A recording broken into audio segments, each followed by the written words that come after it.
The Lakers are back in the winning column after defeating the Portland Trailblazers last night at home, 107-98. Deondre Hawkins here with another edition of Lakers Talk Daily presented by Pechanga Resort Casino. Play your perfect combination at Pechanga Resort Casino, the official Native American resort and casino of the Los Angeles Lakers. Skip the traffic, head on over to Pechanga Resort Casino just off the I-15 in Temecula. Visit pechanga.com or call 888-PECHANGA for reservations and for more information. We're going to get into that Portland Trailblazers game in just a little bit. I want to recap that Atlanta Hawks game last Friday. What a wild game it was. It was back and forth. Both teams were trading buckets. Both teams couldn't get a stop defensively when it mattered. However, the Lakers finally played a game where they had high energy and high effort throughout the whole game.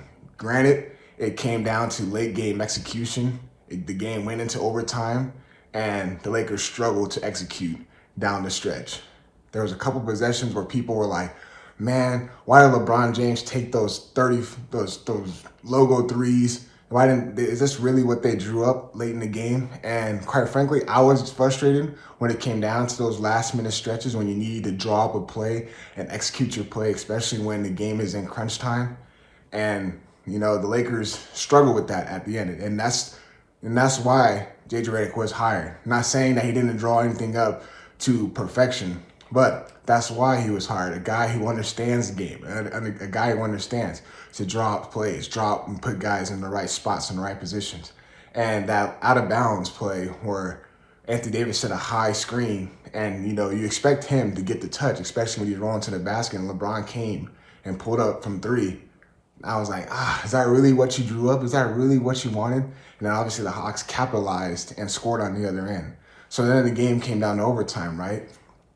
And what happened? The Lakers were going back and forth with the Hawks, going back and forth.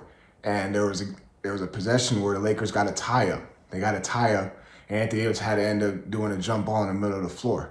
And then he ended up tipping the ball way too hard, and it was a bad tip. So the Hawks, what do? They capitalized on it, tied the game up. Then the Lakers came down, and then LeBron James, again, did a tremendous play. Anthony Davis came down, turned the ball over after trying to get LeBron an entry pass to set up their offense. And Dyson Daniels came down, stole the ball, and what happened? LeBron made a spectacular play on getting back on defense and blocking the shot. So it just came down to, okay, are the Lakers really going to win this game? Because how it was going in those last-minute stretches, especially in overtime, it looked like the favor was going in for the Atlanta Hawks. So then it came down to, okay, they get a stop. They reviewed it. Took a while. The Hawks had time to draw something up.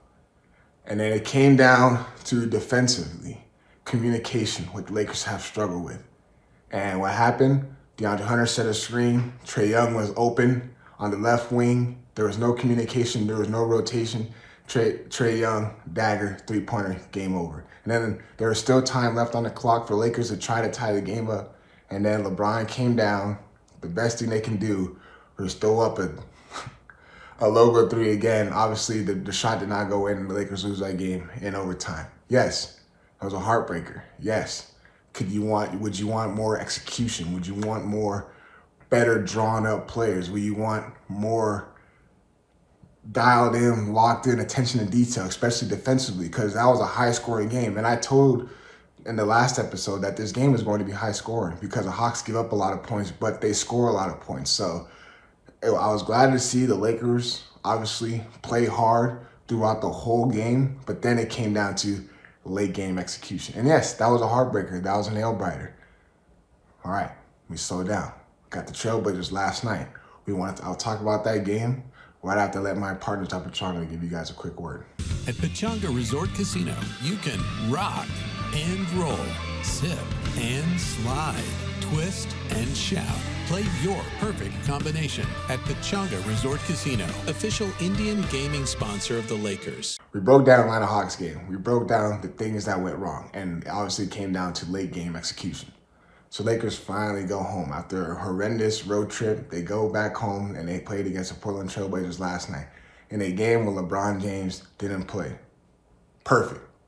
Me personally, I thought this was a great decision by LeBron not to play, especially how bad the Portland Trailblazers are. with this game, with LeBron sitting out, we got to see what does this team look like without LeBron on the floor. And obviously, there was guys that stepped up, certain guys that stepped up.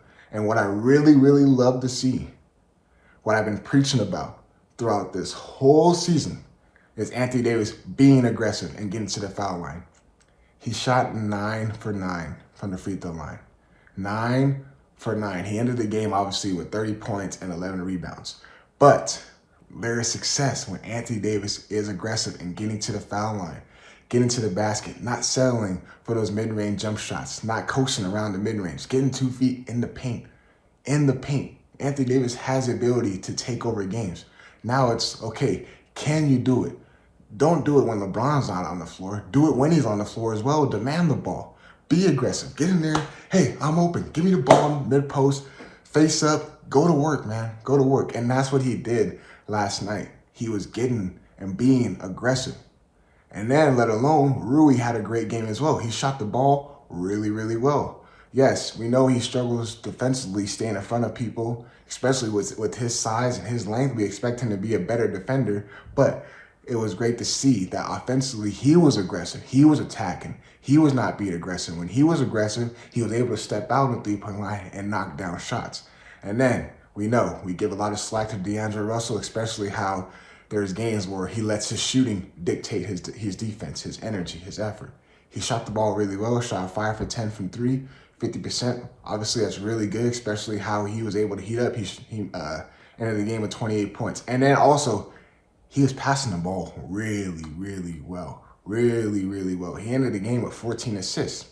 So that's what you like to see. The ball movement, the player movement, cutting to the basket. Lakers got out in transition. They got a defensive rebound. Cam Reddish was a couple times. He threw outlet passes up. The Lakers were running down, up and down. That's what you like to see. Granted, this is a game that they're supposed to win. This is a game that they're expected to win, especially against the Portland Trailblazers. But all you can ask is, okay, how are we going to execute?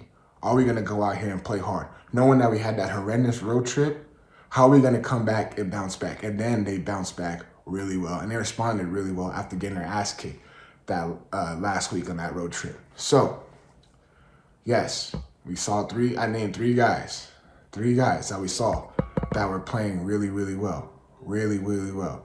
But what can we expect going forward? Are other guys going to step up? This can't be a game where we see all the production doing really well in a game against the Trailblazers. We need guys to step up and play really well against highly competitive teams. Teams that are really, really good in the West. Now, with that being said, they have a break. They don't play until Friday. They got to go back to Minnesota, a team that kicked their ass when the Lakers came to Minnesota. Much needed break. We're not going to break down that Timberwolves game because it's not till Friday, but we'll talk about other things leading up to that game. But I appreciate you guys tuning in. I'm glad to see the Lakers bounce back and responded really well, especially with LeBron off the floor. We got to see a little bit of what this team can do without him. Now, how are they going to sustain this effort? Yes, they have a little bit of time off, much needed time off, but now you got to go into practice and look at the little things. Watch the film, study the film. Look at, okay, what do we need to correct ourselves on? What do we need to get better on? And that is, okay, now we're figuring out that we need to play hard. Now how can we execute, especially in the late game stretches, drawing up a play, drawing up stuff to give us success, especially when it comes down to crunch time. Appreciate you guys tuning in. As always, talk to you guys. Peace.